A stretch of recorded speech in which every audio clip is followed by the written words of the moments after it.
ये कहानी अभी और जय की है, जो बचपन से ही बहुत अच्छे दोस्त थे। दोनों महाराष्ट्र के एक छोटे से शहर में पैदा हुए थे और समुद्र के किनारे बसे उसी शहर में बड़े हुए थे। पर आज का दिन कुछ अलग था। आज अभी का बर्थडे था। जय ने अभी के बर्थडे के लिए एक बहुत ही स्पेशल आइडिया सोच रखा था। वो अभी को रात 12 बजने से ठीक पहले ही एक बीच पर ले गया, पर 12 बजते ही जय ने अभी को हैप्पी बर्थडे विश किया और अपने बैग से एक शराब की बोतल निकाली। अभी वो बोतल देखकर थोड़ा चौंक गया। आज से पहले उन दोनों में से किसी ने भी कभी भी शराब को हाथ नहीं लगाया था। जय ने अभी से कहा कि ये उसकी बर्थडे सेलिब्रेशन का एक हिस्सा है। अभी भी अपनी लाइफ में एक नया एक्सपीरियंस लेना चाहता था, इसीलिए उसने जय की बात झट से मान ली।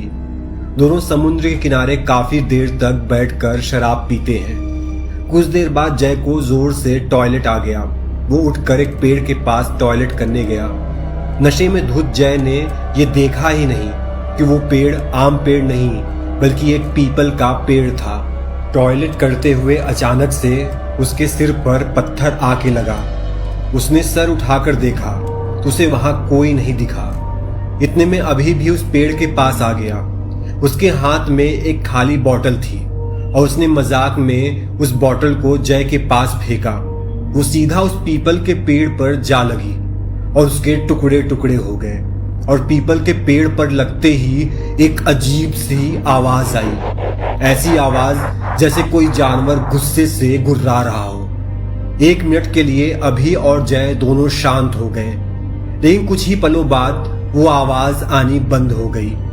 तभी अचानक से जय ने नीचे पड़े टूटे हुए कांच के टुकड़े को उठाया और उस पेड़ के तने पर कांच के टुकड़े से अपना और अभी का नाम लिख दिया। अभी, ये दिन हमें हमेशा याद रहेगा। उसके इतना बोलते ही उस पीपल के पेड़ की डालियां हिलने लगी और एक बड़ी सी डाली सीधा आकर जय के ऊपर गिरी और वो वहीं पर बेहोश हो गया। ये देखकर अभी का नशा 1 सेकंड में चूर हो गया। वो जल्दी उसके पास गया और उसे होश में लाने की कोशिश करने लगा। तभी अभी को अपने पीछे से एक आवाज आई। अभी ने जैसे ही पीछे देखा, उसके पैरों तले जमीन खिसक गई। उसके ठीक पीछे एक काली परछाई थी। उसकी नीली आंखें अंधेरे में चमक रही थी। अभी को अपनी नजरों पर विश्वास नहीं हो रहा था। उस चीज ने अभी पर हमला कर दिया। अभी जैसे तैसे उस जीव की पकड़ से छूटा और वहां से दूर भागा। दूर जाकर अभी ने देखा कि वो जीव एक काली परछाई बन गई है और वो बेहोश पड़े जय के मुंह के अंदर घुस गई। और तभी अचानक से जय अपनी बेहोशी से उठ खड़ा हुआ। अभी दूर से उसका नाम बार बार पुकार रहा था, पर जय मानो सुन्न होकर एक ही जगह पर खड़ा था। उसकी आंखें पूरी तरह से नीली पड़ गई थी और वो बस एक पुतले की तरह खड़ा था। तभी अचानक से जमीन की तरफ झुका और उसने वहां पर पड़े टूटे हुए कांच का एक टुकड़ा उठा लिया और अपनी शर्ट फाड़ कर अपनी छाती पर उसी कांच के टुकड़े से लिखने लगा, ऐसे ही जैसे उसने उस पीपल के पेड़ पर लिखा था। ये सब देखकर अभी की रूह कांप गई थी। सुबह के 5 बज चुके थे और समुद्र के ऊपर से अब सूरज उगता हुआ दिखने लगा था। जय के ऊपर जैसे ही सूरज की रोशनी गई, अचानक से वो होश में आ गया। ऐसा लग रहा था कि उसे अपने साथ हुई कोई भी चीज याद नहीं थी। वो अपने सीने पर बने घाव को देखकर बहुत ज्यादा घबरा गया था। उसके बाद वो दोनों चुपचाप अपने घर चले गए। उस दिन शाम होते ही जय की तबीयत खराब होने लगी। वो अपने बिस्तर पर लेट गया और उसे सांस बिल्कुल भी नहीं आ रही थी। उसके दिमाग से उस जीव की शक्ल निकल ही नहीं रही थी। उसे अपने कमरे से किसी के गुर्राने की आवाज सुनाई दी। वो ठीक वैसी ही थी जैसे उन्हें कल सुनाई दी थी उस पेड़ के पास। वो इतना घबरा गया कि उसने डर के मारे अपनी आंखें बंद कर ली और चादर को अपने मुंह पर चढ़ा लिया। कुछ ही पलों बाद वो आवाज आनी बंद हो गई और कमरे में एक सन्नाटा छा गया। जब उसका डर थोड़ा कम हुआ तो उसने अपने चेहरे से उस चादर को हटा लिया।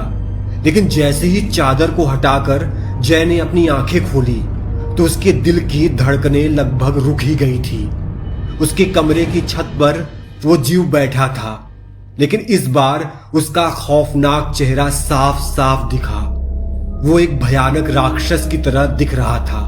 उसकी चमड़ी बिल्कुल पेड़ के तने जैसी थी। उसका चेहरा बिल्कुल छोटे बच्चे जैसा था।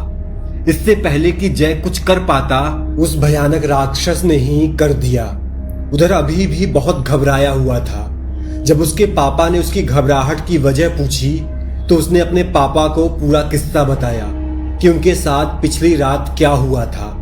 उसके पापा शहर के माने जाने पंडित थे, लेकिन अभी की बात सुनकर उनका दिल दहल उठा। उन्हें समझ आ गया कि उनके बेटे और उसके दोस्त के ऊपर मुंजा का साया हो चुका है। उन्होंने बताया कि एक ऐसा असुर है जो एक बार पीछे पड़ जाए तो पीढ़ियों तक पीछा नहीं छोड़ता। जब कोई बच्चा अपने मुंडन के 10 से 14 दिन के बीच किसी वजह से मर जाता है तो उसकी आत्मा मुंजा बन जाती है।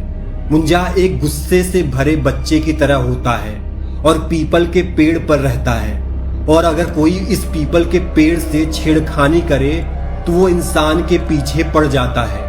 उन्होंने उसी वक्त अभी और जय को लेकर उस पेड़ के पास जाने का डिसीजन लिया। रात को अभी और उसके पापा जय के घर पहुंचे और वहां जो उन्होंने देखा उस पर किसी को विश्वास नहीं हुआ। जय की अपने बिस्तर में ही मौत हो चुकी थी। उसके चेहरे पर एक ऐसा एक्सप्रेशन था मानो मरने से पहले उसने अपनी मौत को करीब से देखा होगा। अभी के पिता ये देखकर चिंता में आ गए। वो अभी को लेकर फौरन पीपल के पेड़ के पास पहुंचे और उसी समय उस पेड़ के सामने एक छोटी सी पूजा करके उस मुंजा से हाथ जोड़कर माफी मांगी।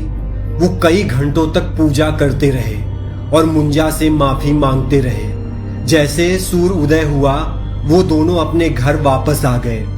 उस दिन के बाद से अभी को कभी भी वो मुंजा दिखाई नहीं दिया, लेकिन उसने अपना सबसे करीबी दोस्त खो दिया था। आज भी अभी शराब को हाथ नहीं लगाता है और रात के समय पीपल के पेड़ के पास से कभी नहीं गुजरता है।